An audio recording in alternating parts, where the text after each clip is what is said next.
with the locals and to go back-to-back with his titles. You talked about energy with momentum.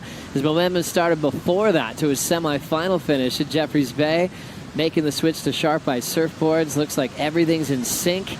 And now he's feeling really, really comfortable coming into Tahiti. Michael Rodriguez happy to settle in with two of the top athletes on tour with Medina and Italo. Great to shadow them and how they prepare as we're getting things started. Kanoa wanted to control the start, speeding down the line. A couple of big floats. Igarashi on the windup. Nice timing on the hack. Over the roof. He's running out of room. Sneaks out on the dry reef.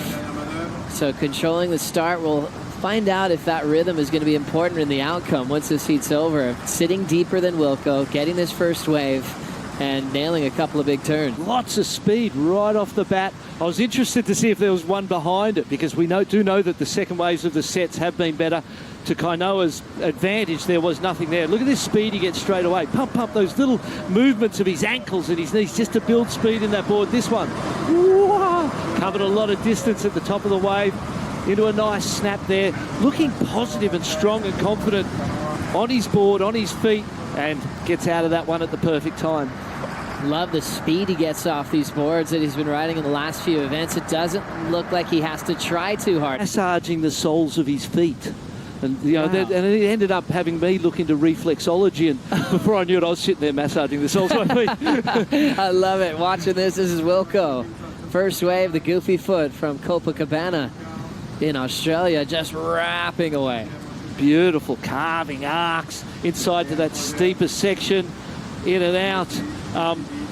Nice turns, beautiful surfing, solid. I really enjoy his forehand. Yeah, the maneuvers that he has, just like his backhand, he's got that spontaneity about it. It's unpredictable. For everyone, but Wilco too is a bit tighter to the pocket and perhaps a little flickier out of the top. We're on that front side. It's got that beautiful big arc and carve as we see here. Oh, so clean, so beautiful. Right back behind the whitewater so that those next turns didn't get enough points to take the win.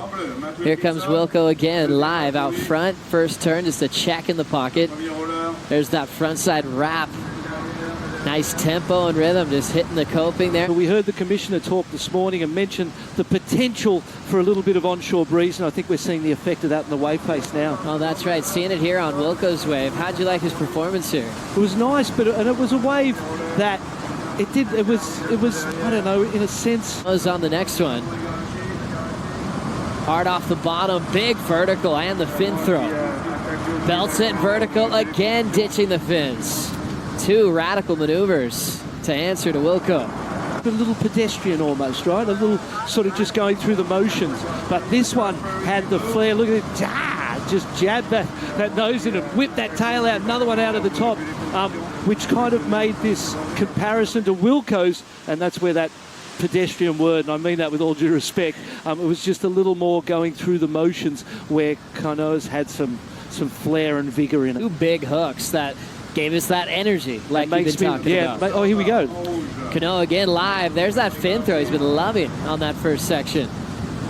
He'll blast it again off the top. Spunk in it, that one, yeah. And then Kanoa's loving this fin throw. How radical is that specific maneuver here in Tahiti?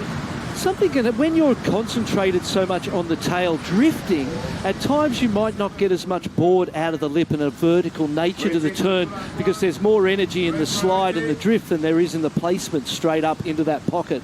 Wilco's up on the next one. Oh, nice, a cleaner face. Something's going to have a beautiful snap out of the top. Laid it back. Another beautiful carve. We talked yesterday morning about that difficulty for the front side to make it look as spectacular and as committed and aggressive and tight to the pocket as the backsiders do. But Wilco did a great job of that then. Has a quarterfinal behind him in much bigger conditions.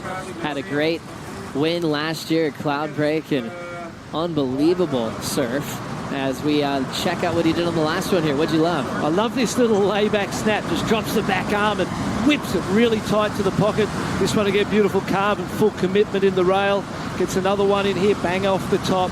Completed control. It's all with that mental ability to stay calm and confident, and we can't wait to see in Lemoore, California. Looks like we're getting Wilco into this one. Going for a punt out the back. I like the thought process there, but unfortunately, he won't pull it off. No, I love it. It has to I be. think we're talking turns. I mean, there's an opportunity, like you said, for that second wave, but with the low interval and the wind and the dying swell and the tide going high, we'll watch Wilco right here. He's going to come off the bottom, go straight into the lip, trying to go for the whip of the 360. But there's, that the combination of those three things. You've got the tide coming up, you've got a low interval swell, and you've got the wind pushing the lip line over. Yeah. That's a pretty low probability for barrels, but a big probability for above the lip. So he's shown some great maturity around managing the priority and an understanding of which waves he wants to get. And so this was that look at the wave. Should Wilco have even caught this thing? You've got to try, mate. It's at that point where you may as well. There's that little wobble in the rail off the bottom there in the chop. And he's back out the back with nothing. So I think it's worth a try. He had a few of them in his second season on tour, and he's managing his time well. His third season, learned a lot, still getting coached by Jake the Snake Patterson, and he'll knock out Matty Wilkinson here in round 2. 6.27, 5.9, really on 4 big backside hacks to move into the third round of competition.